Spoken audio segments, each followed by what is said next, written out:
हम जो लास्ट के 3 है ना, मैं, महमूद और अजहर, हम थोड़ा बीच में गैप आया था 2-3 साल का। उसमें हमारा एक भाई था खालिद, उसकी डेथ हो गई थी। तो बीच में मतलब हम 11 थे वैसे कि अब्बा ने कहा कि मैंने सिर्फ औलाद कमाई है, पैसा तो कमाई ही नहीं, तो या तो औलाद कमाएंगे या पैसा कमाएंगे। एक्चुअली मेरे अब्बू की तो शादी हो चुकी थी अम्मी से, और कुछ 4 साल औलाद नहीं हुई, तो दादी ने कहा कि भाई दूसरी शादी कर लेते हैं। ओहो, उस जमाने में ही होता था। तो मेरी अम्मी रिश्ता देखने गई। नहीं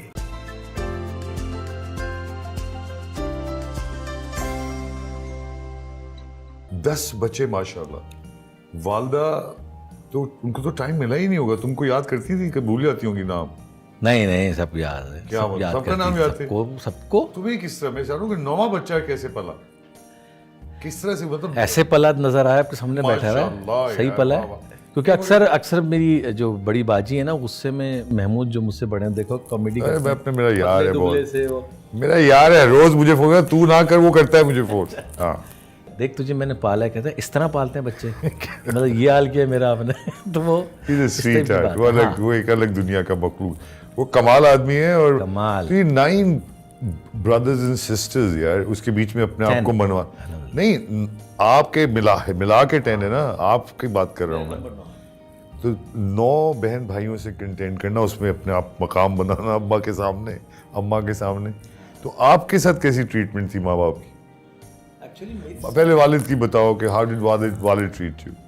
देखिए ऐसा हुआ कि हम जो लास्ट के 3 है ना, मैं, महमूद और अजहर, हम थोड़ा बीच में गैप आया था 2-3 साल का। उसमें हमारा एक भाई था खालिद, उसकी डेथ हो गई थी। तो बीच में मतलब हम 11 थे वैसे, तो खालिद की डेथ हो गई। तो खालिद जो थे वो हमसे बड़े थे तीनों से, तो बीच में एक ब्रेक आया था। उसके बाद हम 3 जो थे थोड़े नीचे वाले थे, छोटे थे। तो उस पर हम अलग ही हो गए, अलग ही सबने पाला भी, इसका मतलब हम सबको पाला। हाँ, हम सबको उन्होंने, सारे माँ बाप हैं बाप के सारे है ना, सारे बड़े हैं, उन्होंने ही किया। तो तुम शरारती थे शुरू से? नहीं मैं नहीं था, बिल्कुल भी नहीं था। नहीं, महमूद था है यार। अब तो दुनिया का सबसे शरीफ आदमी है यार, अब तो नहीं, वो अभी भी ऐसी। अच्छा, मैंने देखा है कि जो बचपन में शरारती नहीं होते, वो बड़े होके बड़े शरारती। अब तुम शरारती हो गए? नहीं, मैं अभी भी शरारती नहीं हूँ यार। ये तो जवेरिया से बात करनी पड़ेगी, तुम हो शरारती? जवेरिया से पहले था। बाद में सही हो गया।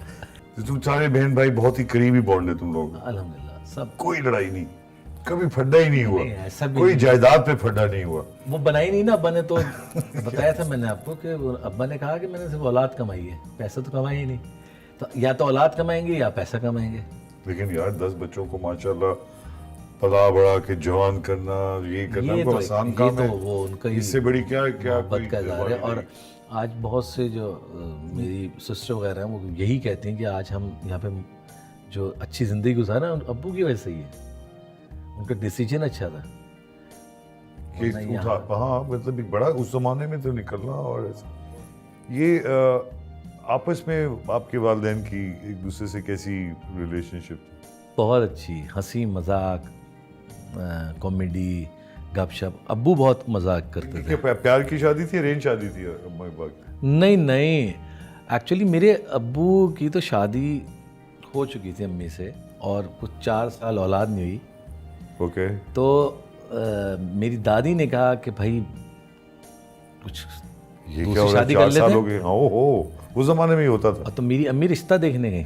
नहीं हाँ अच्छा, मेरी अम्मी साथ रिश्ता देखने गई, तैयार हो गई। हाँ ठीक है। बहुत सीधे लोग होते थे पहले के सर, अब वाली जनरेशन नहीं है, वो बहुत सारा, अब वो आने ही बंद हो गए हैं। वो हाँ बिल्कुल खत्म हो गई, बंद हो चुकी, वो खत्म हो गए। जैसे रेशमा की आवाज एक खास जमाने की है, वो वहाँ पे रुक गई, वो जमाने की आवाजें बंद हो गई।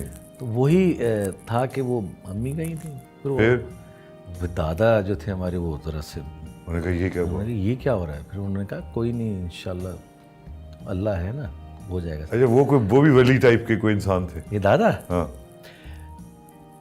ये दादा मोहतम देवबंद हैं, और दारुल उलूम देवबंद जो है, मेरे परदादा था कासिम ननौतवी के, तो बहुत बड़ा हमारा खानवादा है। जो आपके जितना मिडल ईस्ट है, वहाँ पे हमारी बुक्स जाती हैं, बहुत से लाखों लोग पढ़ने जाते हैं। माशाल्लाह, बैकग्राउंड बहुत बड़ा है जो मैं नहीं बताना चाहता, लेकिन अब नहीं बता दें यार, आप ही का बैकग्राउंड है, मेरा नहीं है भाईजान। आप ही की बात सुनने के लिए मेरी फील्ड बहुत डिफरेंट है ना, तो कोई फर्क नहीं पड़ता है यार। आपकी वो भी आपके माशाल्लाह तारिक जमील साहब से लेके सब फॉलोअर्स हैं, सब वहीं से पढ़ के और सीख के आए। तो मैं इस बात को डिस्क्लोज इसलिए नहीं करता कि क्या जरूरत नहीं, लेकिन मतलब उनका इन्फ्लुएंस, उन्होंने कहा कि नहीं होगी औलाद है। बस फिर अल्लाह का करम हो गया। पैसे की कमी रही या बहुत नहीं ज्यादती यार, रही हमारे या घर में दरमियानी कभी भी रहा? हम लोगों ने इन चीज़ों पे फोकस ही नहीं किया। सब बहन भाइयों ने जो मिला खाया।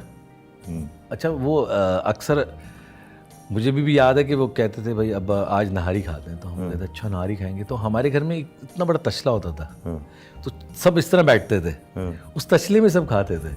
ये जो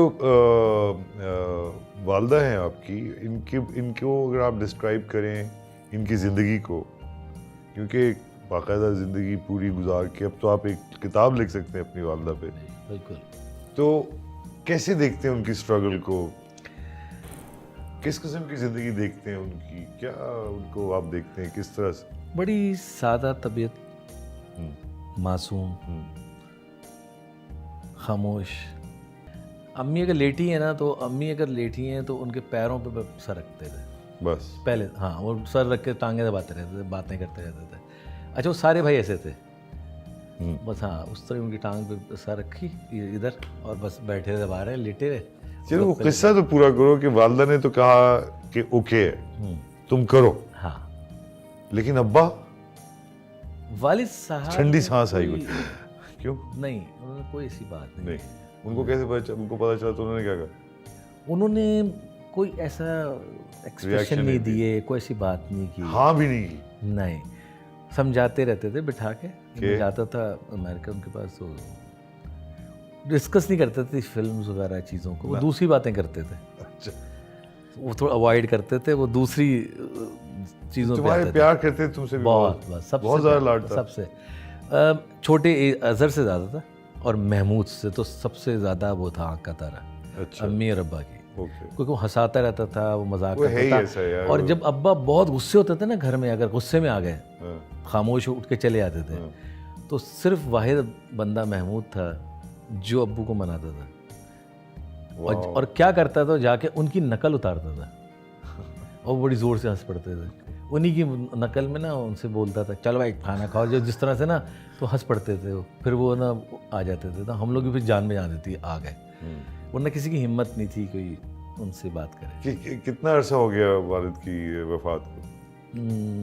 20 साल हो गया। 20 साल हो गए। तो आखिरी दिनों में बीमार थे या आप उनके साथ थे? यार आखिरी दिन में बड़ी अजीब सा किस्सा है वो। बस हम लोग को उन्होंने बुलाया, उनकी बहुत फेवरेट डिश थी बुखारी पुलाव।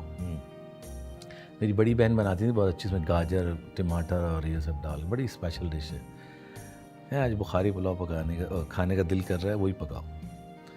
फिर जो मेरे भांजे भतीजे थे कासिम बालम, सबको बुलवाया, सारे भाइयों को बोला आज कोई काम पे नहीं जाएगा, आज सब मेरे साथ बैठोगे। फिर वो बैठे, हम लोग बैठने का उन्होंने एक कैसेट कहा कि इसको रिकॉर्ड करो, जो मैं कह रहा हूँ ना सब सुनो गौर से, इसको रखना, इसको समझना मैंने क्या क्या कहा है। तो उन्होंने एक दो बातें भी की, फिर उन्होंने एक दो शेर भी कहे, मुझे वो सब हैं रिकॉर्ड हमारे पास। तो उन्होंने एक शेर कहा था कि मेरी ज़िंदगी है जालिम तेरे गम से आश्कारा। मेरी ज़िंदगी है जालिम तेरे गम से आश्कारा। हाँ, ज़िंदगी है जालिम तेरे गम से आश्कारा, मतलब इसी टाइप का था, मुझे भी याद है, उसकी रिकॉर्ड है हमारे पास। वो खुनक खुनक हवाएं, वो झुकी झुकी फिजाएं, वो नज़र भी क्या नज़र है जो समझ ना ले इशारा। वाह वाह। तो ये उन्होंने एक शेर कहा था। तो इशारा दे रहे थे? आई डोंट नो, वो उस पर हमारे कैसेट में है रिकॉर्ड। फिर उन्होंने जो बातें की, सबके लिए मैसेज रिकॉर्ड कराया, वो आज तक कैसेट अब मेरे पास पड़ी हुई है, हमारे पास ऐसी है। सुन सकते? हम डर के मारे सुनते भी, आज तक नहीं सुनी हमने, नहीं सुनी, हिम्मत ही नहीं होती। तो वो बस क्या फायदा फिर उसके बाद जमा करने का, ये करने का, जब आदमी देख ही ना सके उसको। हाँ, तो वो फिर हमारे कैसेट रखी हुई है, वो भी सब कुछ है। फिर क्या हुआ? फिर बस रात को, उसी रात को, उसी बस वही खाने के बाद सबको मिले। ऐसा लगता है उनको पता था शायद। सब सर रेडियो पाकिस्तान से 500 दफ़ा कुरान ख़त्म किया उन्होंने, और इतना तो अल्लाह मियां, इतना दफ़ा कुरान, और हज माशाल्लाह से तकरीबन उन्होंने, मेरे वालिद ने तकरीबन 20 से 25 हज किए थे, उम्रें तो बेशुमार थे। फिर इमाम काबा और इमाम मस्जिद नबी को पाकिस्तान में पहली दफ़ा मेरे वालिद ने बुलाया था। तो जब कौसर अजीज साहब और सारे बैठे हुए कह रहे थे कि ये तो 25-30 लाख लोग आएंगे, इनको हम कैसे करेंगे, ना हमारे पास इतने स्पीकर हैं, ना हमारे पास सिस्टम उस ज़माने में नहीं था, तो क्या करें। सारे बैठे हुए थे, हाजी कासिम अब्बास पटेल, उसको भुट्टो साहब की गवर्नमेंट थी, तो वालिद साहब भुट्टो साहब के साथ थे, तो वो पूरा हज वकाफ और सब बैठे थे कौसर साहब। इतने बड़े बड़े काम करने वाला आदमी, तो इसका मतलब ये हुआ कि आखिर में तो खाना खिलाया, सबसे बात की, और उसके तो बाद ये जो बात है ना, जो मेरे वालिद साहब ने, तो सब बैठे हुए कह रहे थे हम इतने, हमें तो 10,000 स्पीकर चाहिए, 25-30 लाख लोग होंगे, कैसे नमाज पढ़ेंगे जुम्मे की। तो वालिद साहब ने क्या कहा कि अनाउंस करो कि सब रेडियो लेकर आए अपना। वाह। तो जब रेडियो लेकर आए, तो फिर जब रेडियो लोगों ने आगे रखे और फिर नमाज पढ़ी, वाह वाह वाह, तो वो स्पीकर्स की ज़रूरत नहीं पड़ी। ये जीनियस था उनका। हाँ, तो ये उसी रात को इंतकाल हो गया। उसी रात को वो गए हैं। हाँ। उन्होंने कहा मुझे बड़े भाई को बोला चलो अस्पताल चलते हैं। हाँ। समझ ही नहीं है, कुछ भी नहीं, बस गाड़ी में बैठे सिगरेट पी रहे थे, बैठे चले गए। हमने कहा पता नहीं क्यों गए। तबीयत हालांकि सुबह 5 बजे फ़ोन आया कि उनका इंतकाल हो गया, फजर का टाइम था। कैसा महसूस उस वक्त, कैसा, जब तुम्हें याद है तुम्हारी ज़हनी कैफियत कैसी थी जब? हम लोगों को समझ में नहीं मेरा आता। तो वालिद का जब पता चला, तो मैं आपको बताऊं, 3 दिन तक तो मुझे नहीं पता मैंने क्या किया होगा। मुझे समझ में ही नहीं आया था, हमें कुछ दुनिया अजीब सी लग रही थी, कुछ पता नहीं कि ब्लर सा हुआ था सब कुछ, कि हुआ क्या हमारे साथ। तो घर में ऐसा कभी हुआ ही नहीं था, पहली दफ़ा इतना बड़ा उनकी माशाल्लाह। हाँ, एक और बड़ा, उनके साथ ही बचपन से लेके उनके और साथ। वालदा ने कैसा लिया उसको? हाँ, वालदा ने खैर ऑफ कोर्स अम्मी थी, लेकिन बहुत ज़ब्त वाली, मैं बता रहा हूँ ना, बहुत ही पक्की दिल और दिमाग के साथ उन्होंने उसको लिया। और जाहिर सी बात है, फिर वक्त तो चलता ही रहता है।